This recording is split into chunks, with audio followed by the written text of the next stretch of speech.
तो बच्चों pre fertilisation structure और इवेंट का दूसरा पार्ट है गाइनोसियम, जो इम्पोर्टेंट रिप्रोडक्टिव पार्ट है फ्लावर का।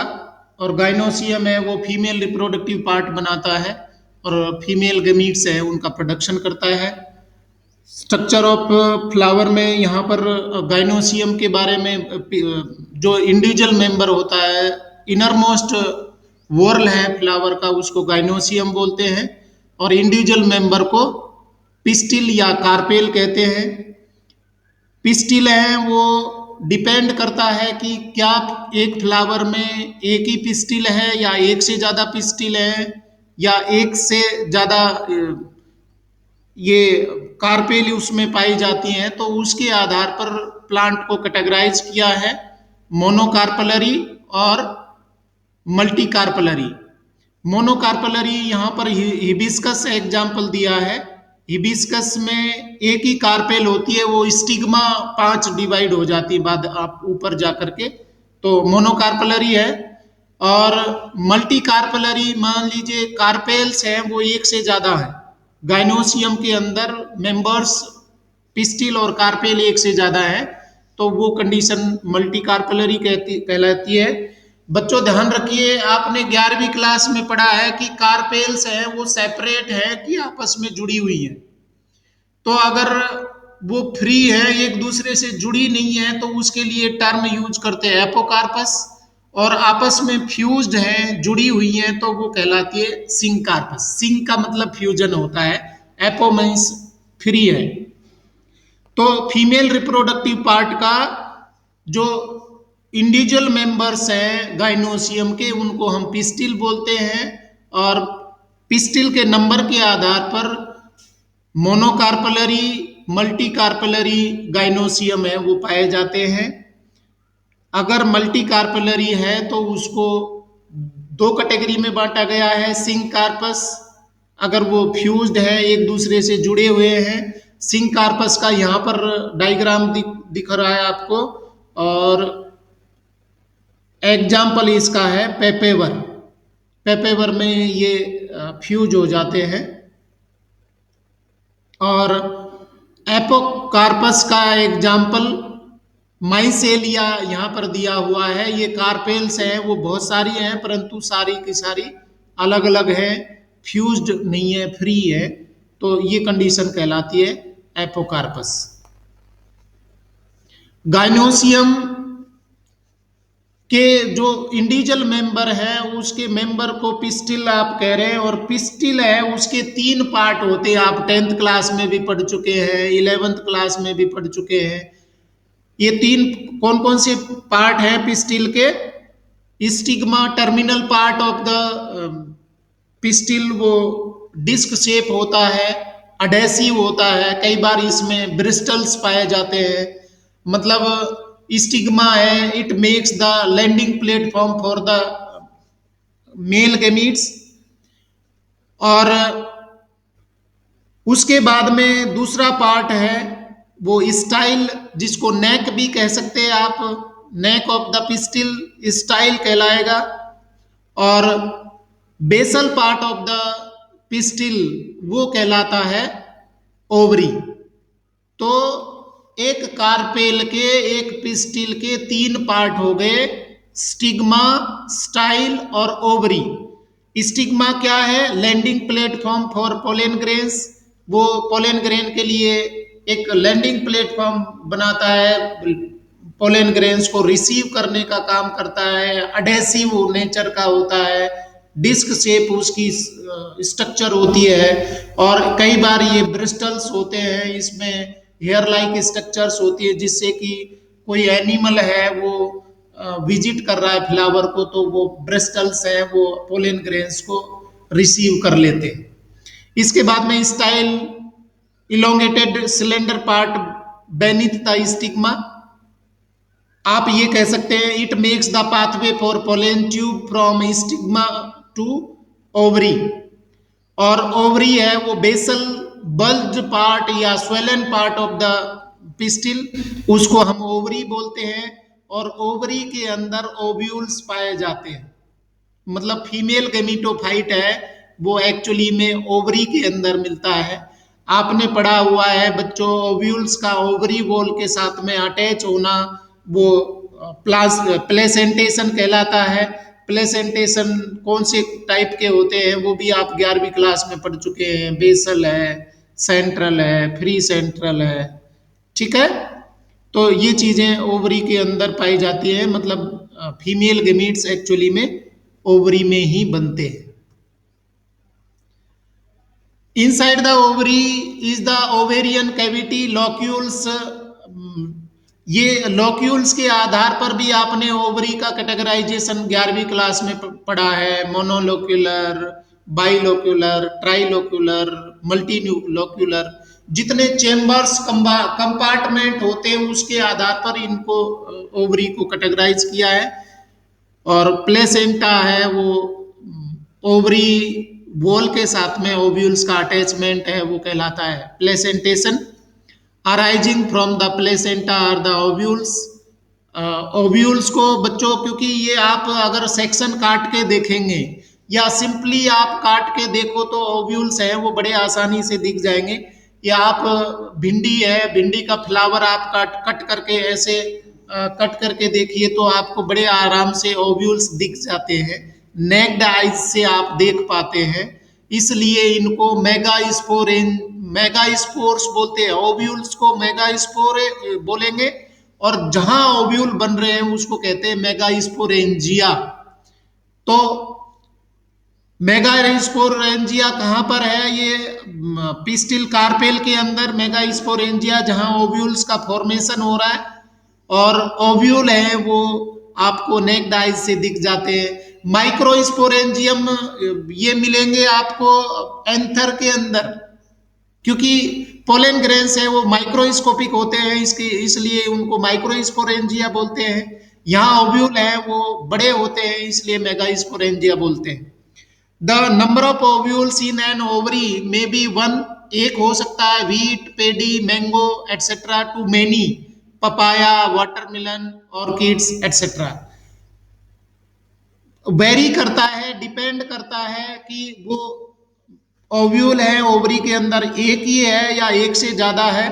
तो वो चीजें आप 11वीं क्लास में भी पढ़ चुके हैं। यहाँ पर एक ओव्यूल की स्ट्रक्चर के बारे में हम डिटेल में पढ़ेंगे। बच्चों ये जो ओव्यूल आपकी बुक में दिखाया हुआ है वो एनाट्रोपस ओव्यूल है। ओव्यूल्स के कई सारे टाइप है। एक्चुअली में ओव्यूल है वो इस तरीके से होता है, यहाँ पर वो अटैच होगा, ये प्लेसेंटेशन है, और यहाँ उसका ऊपर की ओर माइक्रोपाइल है। ये अलग अलग स्पीसीज में अलग अलग टाइप का होता है, घूम जाता है। तो ये जो हमारे सिलेबस में है ये एनाट्रोपस ओव्यूल है जो 180 डिग्री पर घूम गया है। जैसे आप यहाँ देख पा रहे हैं, माइक्रोपाइल ऊपर की ओर होना चाहिए था, ये स्टिग्मा की ओर इसका डायरेक्शन होना चाहिए था, परंतु ये घूम करके और 180 डिग्री पर आ गया।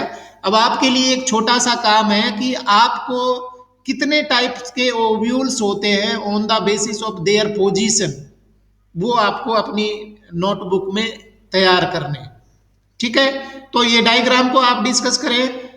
स्टिग्मा स्टाइल ये हम पढ़ चुके हैं, ये पूरी ओवरी है और ओवरी के साथ में अटैच है ओव्यूल। ओव्यूल है जिस स्ट्रक्चर के साथ में ओवरी वॉल के साथ में लगा रहता है वो उसको हम बोलेंगे फ्यूनिकल। फ्यूनिकल एक यहाँ पर आप देखेंगे एक गर्दन जैसी होती है नीचे की ओर, आप ठोड़ी के नीचे का पार्ट है उसको हाइलम बोलते हैं। यहाँ पर आप देख पा रहे हैं ये हाइलम ऐसे दिख रहा है, ये हाइलम है और ये पार्ट है फ्यूनिकल है जो ओवरी वॉल के साथ में अटैच होगा।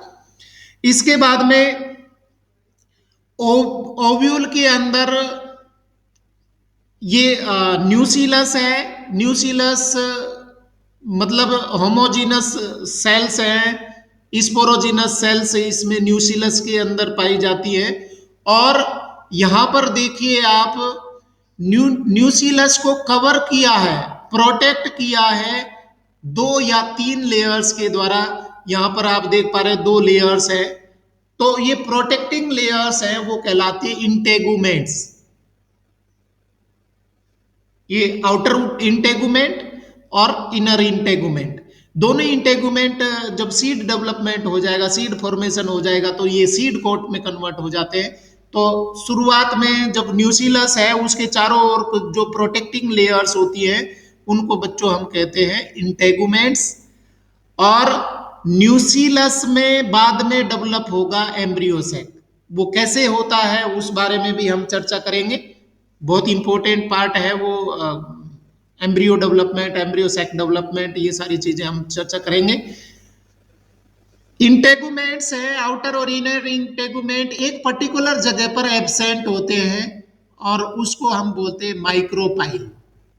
तो माइक्रोपाइल है वो बहुत इंपॉर्टेंट होती है क्योंकि इसी में होकर के पोलन ट्यूब है उसकी एंट्री होती है, और यही माइक्रोपाइल सीड डेवलपमेंट होने पर ये माइक्रोपाइल है वो सीड में पानी के एंट्री के लिए पाथवे बनाती है। तो एक एंड तो हो गए माइक्रोपाइल, और उसके जस्ट अपोजिट जो एरिया है ओव्यूल का वो चैलेजा कहलाता है। तो दो पोल यहां पर डेवलप हो गए बच्चों, एक माइक्रोपाइलर एंड हो गया, माइक्रोपाइलर पोल हो गया, और दूसरा चैलेजल एंड, चैलेजल पोल हो गया। तो इस तरीके की स्ट्रक्चर है जहां ओपनिंग है, इंटेगुमेंट है, ओपनिंग बना रहे माइक्रोपाइल, माइक्रोपाइलर एंड, और उसके जस्ट अपोजिट एरिया है वो कहलाता है चैलेजल एंड। ठीक है, तो ये आपको मैं पीपीटी बताता हूं यहां पर। Structure of microsporangium ovule, sorry megasporangium है, मेगास्पोरेंजियम अभी चर्चा कर चुके हैं हम कि जो बिग साइज के होते हैं। Ovule is attach to the placenta by stalk called funicle, ये फ्यूनिकल के द्वारा अटैच होता है। Junction between the body of ovule and funicle is called hilum, मैंने अभी आपको बताया हाइलम, ये हाइलम पार्ट है। Each ovule has 1 to 2 protective envelopes covering और लेयर्स, इनको हम बोलेंगे integuments, except at the tip where a small opening that is called micropyle is present. Integuments है एक एंड पर नहीं मिलते, टिप पर नहीं मिलते, उस ओपनिंग को हम माइक्रोपाइल बोल रहे हैं। और opposite the micropylar end it is the chalaza, basal part of the ovule, उसको हम चलेजा बोलते हैं। ये आपको और हाईलाइट करके दिखाया गया है, हाइलम, फ्यूनिकल जिसके साथ में वो अटैच होता है, माइक्रोपाइल, माइक्रोपाइलर पोल बना रहा है इसका न्यूसिलस का, outer integument, inner integument, nucellus, homogenous और स्पोरोजिनस सेल्स, ये एम्ब्रियोसैक है वो बाद में बनता है, और chalazal pole. Enclosed within the integuments there is a mass of cells called nucellus, ये आपको ध्यान रखना है। इंटेगुमेंट के अंदर जितना भी सेल्स का मास है उसको सभी को हम बोलेंगे न्यूसिलस। Inside the न्यूसिलस is the embryo sac, वो बाद में डेवलप होता है, शुरुआत में नहीं होता, एम्ब्रियोसैक बनता है। और एक्चुअली में इसी एम्ब्रियोसैक को हम गैमेटोफाइट बोलते हैं। बच्चों आपने 10th क्लास में भी पढ़ा है, 11th क्लास में भी बताया है, 7 सेल्ड 8 न्यूक्लिएट कंडीशन है, वो कहाँ पाई जाती है, एम्ब्रियोसैक के अंदर। An ovule generally has a single embryo sac formed from a megaspore, एक एम्ब्रियो न्यूसिलस के अंदर, एक ओव्यूल के अंदर एक ही एम्ब्रियोसैक बनता है, वो एम्ब्रियोसैक फॉर्मेशन की प्रोसेस है वो आगे पार्ट में हम पढ़ेंगे। यहां देखिए, हमें पता है कि फीमेल गैमीट बनाने के लिए कौन सा डिवीजन होना चाहिए बच्चों, क्या डिवीजन होगा, गैमीट मदर सेल में कौन सा डिवीजन होगा, गैमीट मदर सेल में जी मियोसिस डिवीजन होगा। और मियोसिस डिवीजन को हम जानते हैं 4 हैप्लॉइड सेल्स बनती है। माइक्रोस्पोरोजेनेसिस में भी वही हुआ था, मेगास्पोरोजेनेसिस में भी वही होगा, 4 हैप्लॉइड सेल बनेंगी। पर थोड़े से उनमें अंतर होंगे, क्योंकि वो फीमेल मेल पार्ट है, ये फीमेल पार्ट है, तो गैमीट थोड़े से डिफरेंट है।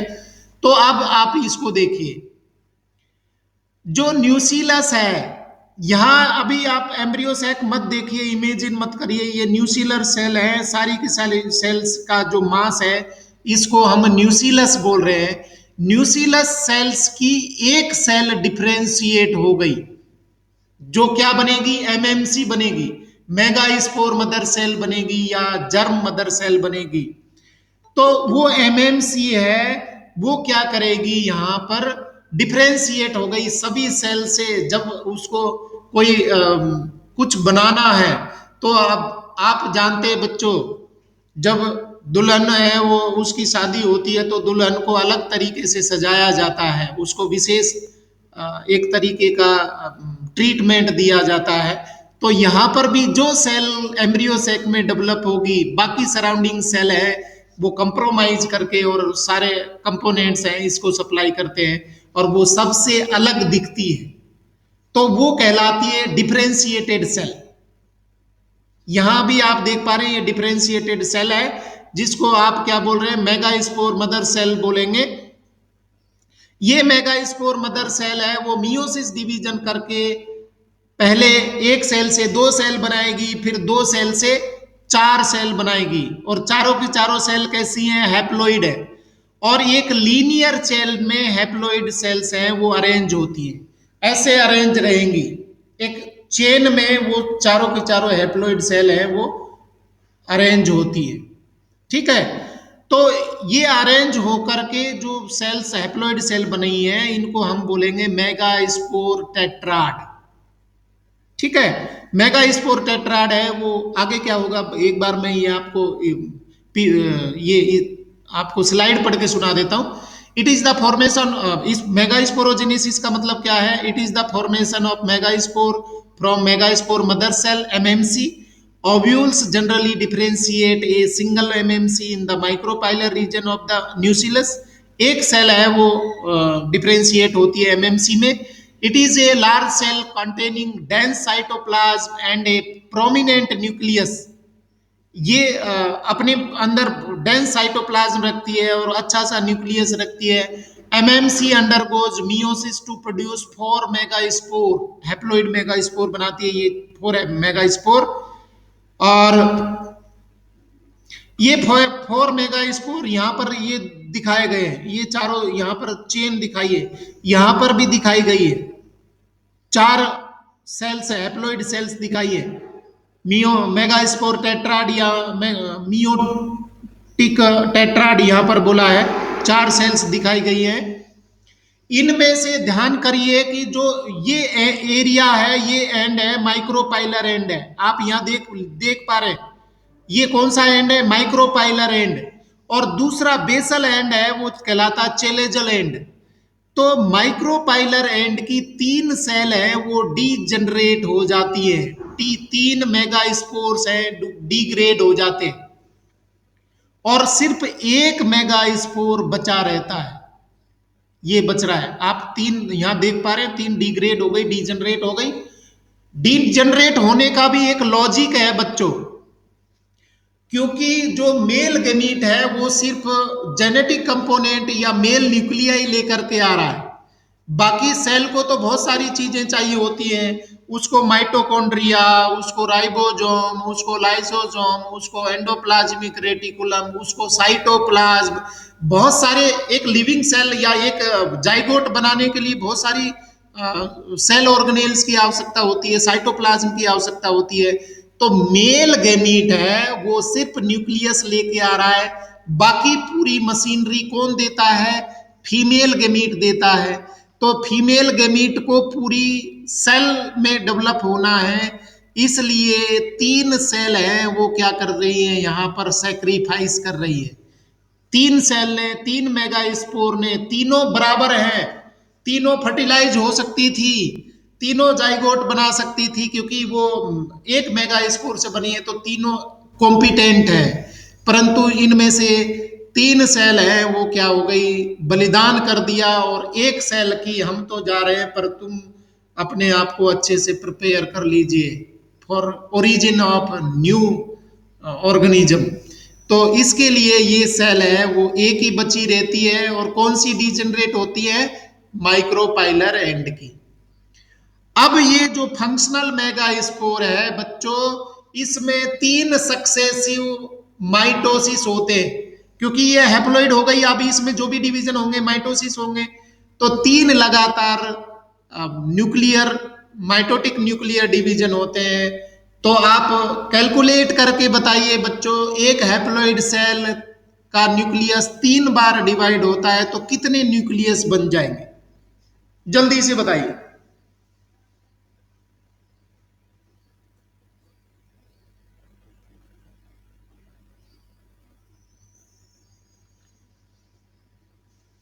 भाई इतनी भी कैलकुलेशन कमजोर नहीं है। एक न्यूक्लियस है डिवाइड होकर के, हाँ जी, हाँ बोलिए। 12 सर। ओहो, 12 कैसे हो जाएंगे, एक से बने दो, दोनों फिर डिवाइड हो रही है, 2 से बनेंगे कितने, सर आप कह रहे हैं 4, और 4 फिर डिवाइड होंगे तो 4 से कितने बनेंगे, 8। तो 8 न्यूक्लियस बनेंगे, 12 नहीं बनेंगे। 3 सक्सेसिव डिवीजन का मतलब एक है वो डिवाइड होकर, पहले वाले में एक डिवाइड होकर के 2 बना रहा है, दूसरे वाले में 2 से 4 बन जाएंगे, तीसरे वाले में 4 से कितने बन जाएंगे, 8। तो ये मेगास्पोर मदर सेल का न्यूक्लियस है, कंटिन्यूअस सक्सेसिव माइटोटिक डिवीजन करके 8 न्यूक्लियस बनाता है। और आगे में इसमें स्लाइड में आएगा, मैं एक बार आपके ये स्लाइड पढ़ देता हूं। In majority of flowering plants 1 megaspore is functional while the other 3 degenerate. The functional megaspore develops into the female gametophyte. The embryo sac formation from a single megaspore is called monosporic development. एक megaspore से embryo sac बन रहा है तो इसको हम कह रहे हैं मोनोस्पोरिक डेवलपमेंट। यहां देखिए, अब देख लीजिए, अब आपको मेरी बात है वो कंफर्म समझ आ जाएगी। पहले एक न्यूक्लियस है, ध्यान करना, ये फंक्शनल मेगास्पोर में एक न्यूक्लियस है, ये डिवाइड होकर के पहले डिवीजन में 2 न्यूक्लियस हो गए, ये 2 हो गए, फिर दूसरे डिवीजन में 4 न्यूक्लियस हो गए, ये तीसरे डिवीजन में कितने न्यूक्लियस हो गए, 8 न्यूक्लियस हो गए। 8 न्यूक्लियस हैं वो रीअरेंज होते हैं, रीअरेंज होकर के 3 न्यूक्लियाई हैं वो चले जाते हैं माइक्रोपाइलर एंड की ओर। ये एंड आपको जरूर ध्यान रखने बच्चों, एंड ध्यान नहीं रखेंगे तो आपको बात समझ नहीं आएगी। 3 माइक्रोपाइलर एंड की ओर चले जाते हैं, और 3 न्यूक्लियाई हैं वो चेलेजल एंड की ओर चले जाते हैं। तो कितने न्यूक्लियस हैं वो रीअरेंज हो गए,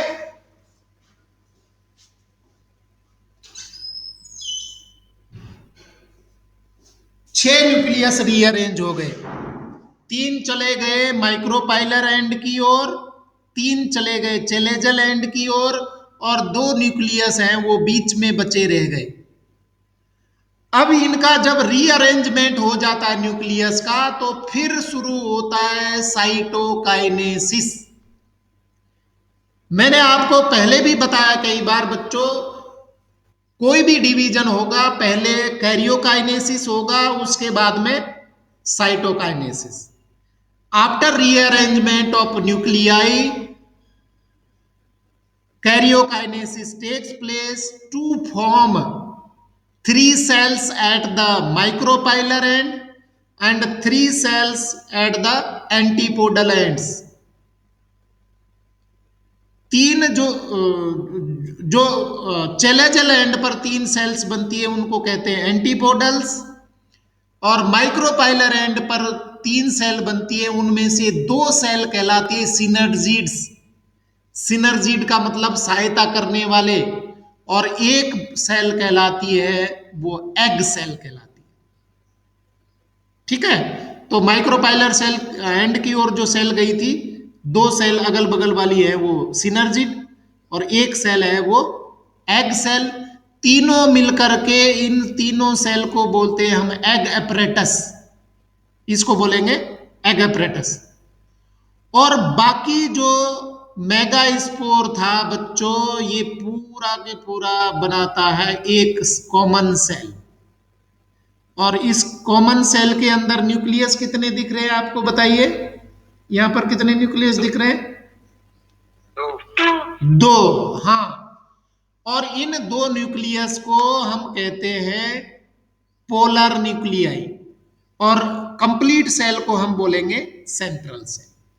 तो इस तरीके से अब आप देखिए कि एक एम्ब्रियो सैक में 7 सेल्स हैं, 2 सिनर्जिड, एक एग सेल, 3 और 3 एंटीपोडल्स 6 और एक सेंट्रल सेल 7। टोटल सेल्स तो होती है 7 और न्यूक्लियस आप काउंट करेंगे तो ये होंगे 8। तो इस कंडीशन को हम बोलते हैं 7 celled 8 nucleate stage that is present in embryo sac of ovule. Clear? तो अभी आपको मैंने वो पूरा डायग्राम के द्वारा समझा दिया। मैं अब ये आपको स्लाइड रीड करके बता देता हूं। Formation of female gametophyte that is embryo sac. The nucleus of a functional megaspore divides mitotically to form 2 nuclei. They move to opposite poles, forming 2 nucleate embryo sac. The nuclei again divided 2 times, forming 4 nucleate and 8 nucleate stage of the embryo sac. These divisions are free nuclear, मतलब पहले सिर्फ nucleus division होगा, that is nuclear division are not followed immediately by cell wall formation या cytokinesis. After the 8 nucleate stage cell walls are laid down leading to the organisation of the typical female gametophyte. 6 of the 8 nuclei are surrounded by cell walls and organized into cells. Remaining 2 nuclei, polar nuclei, are situated below the egg apparatus in the large cell that is central cell. तो यहाँ ये पूरा complete एक embryo sac बताया है। यहां आप देखिए एम्ब्रियो सैक है, इसमें इसकी पोजीशन आप जब तक आप 2 चीजें ध्यान नहीं रखेंगे, इसमें माइक्रोपाइलर एंड ऊपर की ओर दिखाया था, यहां बदल दिया। तो माइक्रोपाइलर एंड बदल दिया तो एम्ब्रियो सैक की पोजीशन है वो भी आप दिमाग से बदल के देखिए। यहां चेलेजल एंड था, यहां पर माइक्रोपाइलर एंड था, इसको इसमें इस दूसरे डायग्राम में चेंज कर दिया आपकी बुक में। नीचे माइक्रोपाइलर एंड दिखाया है, ऊपर चेलेजल एंड दिखाया है। तो चेलेजल एंड पर 3 सेल है, उनको क्या बोल रहे हैं? एंटीपोडल्स। माइक्रोपाइलर एंड पर 3 सेल्स है, उनको क्या बोल रहे हैं? एक बीच वाली सेल है, बड़ी साइज की है, उसको एग सेल बोल रहे हैं, और 2 छोटी सेल है, उनको क्या बोल रहे हैं? सिनर्जिड्स बोल रहे हैं। और तीनों को मिलाकर के क्या बोल रहे हैं? एग एपरेटस बोल रहे हैं। और एक सेंट्रल सेल है जिसके पास में 2 पोलर न्यूक्लियाई है, और इस तरीके से एक मैच्योर एम्ब्रियो सैक यहां पर डेवलप होता है।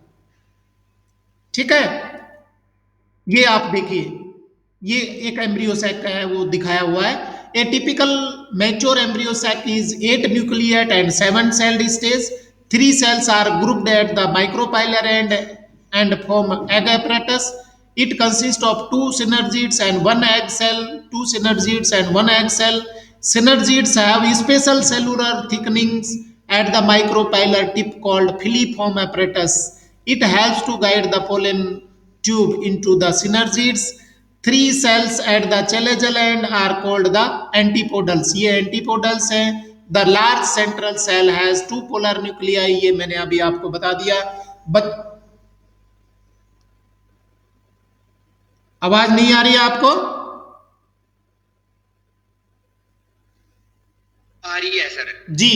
यहां आप देखिए, अभी ये सारी चीजें हम चर्चा कर चुके हैं। चेलेजल एंड पर 3 सेल है एंटीपोडल, माइक्रोपाइलर एंड पर 3 सेल है जिनको एग एपरेटस बोल रहे हैं, 1 सेल एग और 2 सिनर्जिड है। बच्चों सिनर्जिड में आप यहां देखिए कुछ स्ट्रक्चर्स दिख रही है, यहां पर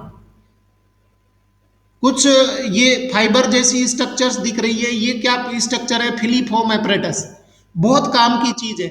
जैसे ही पोलन ट्यूब एंटर करना चाहेगी एम्ब्रियो सैक में, तो ये रास्ता बताती है, filiform apparatus guide the pollen tube to enter into the embryo sac. तो यहां होकर के वो फिलीफॉर्म एपरेटस है, इसको अपने अंदर पोलन ट्यूब की एंट्री करवाती है सिनर्जिड के द्वारा। और एक एक सेंट्रल सेल है बड़ी साइज की, इसको हम बोल रहे हैं सेंट्रल सेल, और इसके पास में दो पोलर न्यूक्लियाई। आप डेवलपमेंट देखिए बच्चों, पूरा formation of female gametophyte embryo sac, overall development देखिए। सबसे पहले न्यूसिलस की एक सेल है वो डिफरेंशिएट हो जाएगी, डिफरेंशिएट हो करके और चार हैप्लॉइड टेट्राड बनाती है। चार हैप्लॉइड टेट्राड में से तीन हैं वो डीजेनरेट हो जाते हैं और एक बचा रहता है, इसको फंक्शनल मेगास्पोर बोलते हैं। फंक्शनल मेगास्पोर है वो मैच्योरेशन होता है, पहले डिवीजन में एक सेल से दो, एक न्यूक्लियस से दो न्यूक्लियस बने, फिर दो से चार बने, चार से आठ बने, आठ है वो रीअरेंज होते हैं न्यूक्लियस, तीन तो चेलेजल एंड की ओर, ये चेलेजल एंड की ओर रहते हैं, तीन माइक्रोपाइलर एंड की ओर रहते हैं, और दो न्यूक्लियाई हैं वो बीच में आ जाते हैं। और इस तरीके से एम्ब्रियो सैक का डेवलपमेंट हो जाता है, 7 सेल्ड 8 न्यूक्लिएट कंडीशन।